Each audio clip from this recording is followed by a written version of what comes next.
মই লিভ লৈছিলোঁ 10 দিনৰ কাৰণে এপ্লিকেশ্যনো দিছোঁ আৰু লিভ ফৰ্ম হেৰিও কৰিছোঁ, কিন্তু সি পাৰ্চনেলি হেড অফিচলৈ ফোন কৰি পেলাই মোক উলিয়াবলৈ ষড়যন্ত্ৰ কৰি আছে। লিড হয় আমাৰ মানে বিশাল বিল্ডাৰ্ছত কৰোঁ, চেফটি লিড হয় সি, আমাৰ চিনিয়ৰ হয় সি, সেইটো কাৰণে সি পাৰ্চনেলি ফোন কৰি মুমতাজ আলম পাৰ্চনেলি ফোন কৰি মোক উলিয়াবলৈ চেষ্টা কৰি আছে আৰু মোক সি ধমকি দিছে মানে 1 তাৰিখৰ পৰা নাহিবলৈ।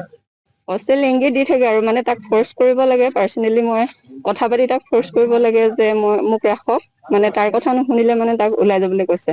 আৰু কালি আৰু এটা কথা হ'ল, মই যেতিয়া বীৰলাচি থানাৰ কাগজ দিছিলোঁ তেতিয়া সি কৈছে যে যিমান অসমীয়া আহিলেও কোন আহিলেও মই চিনি নাপাওঁ, মুঠতে তই 1 তাৰিখৰ পৰা ওলাব লাগিব।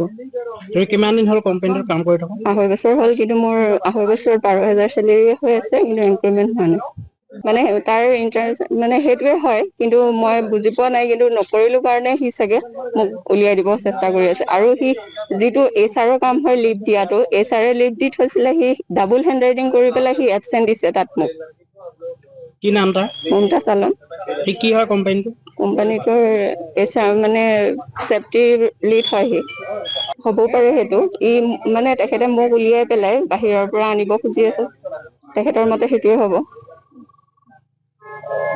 ঘটনাটো প্ৰথম কথা হ'ল কি, যিজনী আমাৰ খিলঞ্জীয়া ছোৱালী হয়, তেওঁ প্ৰায় 2.5 বছৰ ধৰি এই বিশাল বিল্ডাৰ্ছ বুলি যিটো কোম্পানী তাত কাম কৰি আছিলে।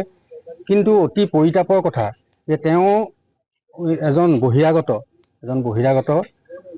নামটো কি আছিলে? মমতাজ আলম নামৰ ব্যক্তিজনে তেওঁক অশ্লীল ইংগিত দিছে, প্ৰমোচন কৰি দিব, যদিহে তেওঁ সেই প্ৰস্তাৱ মানি নলয় তেতিয়াহ'লে তেওঁক কামৰ পৰা উলিয়াই দিয়া ভাবুকি দিছে।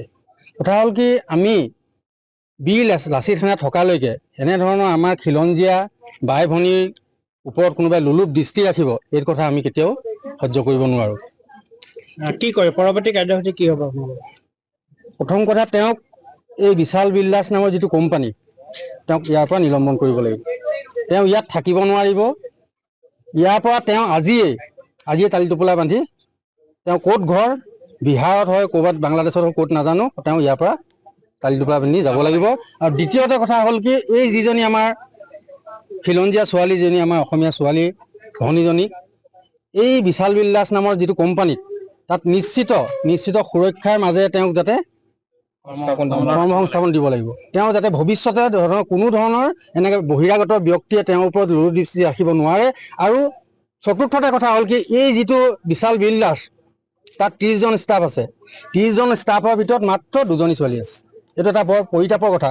আমাৰ এই অসমত ইমান নিবনুৱা, আমাৰ এই নুমলীগড় অঞ্চলটোত ইমান নিবনুৱা যুৱক যুৱতী থকাৰ পিছতো বাহিৰৰ পৰা আহি 28 জন ষ্টাফে কাম কৰিছে, অথচ আমাৰ ইয়াত মাত্ৰ 2 গৰাকী ছোৱালী কাম কৰি আছে।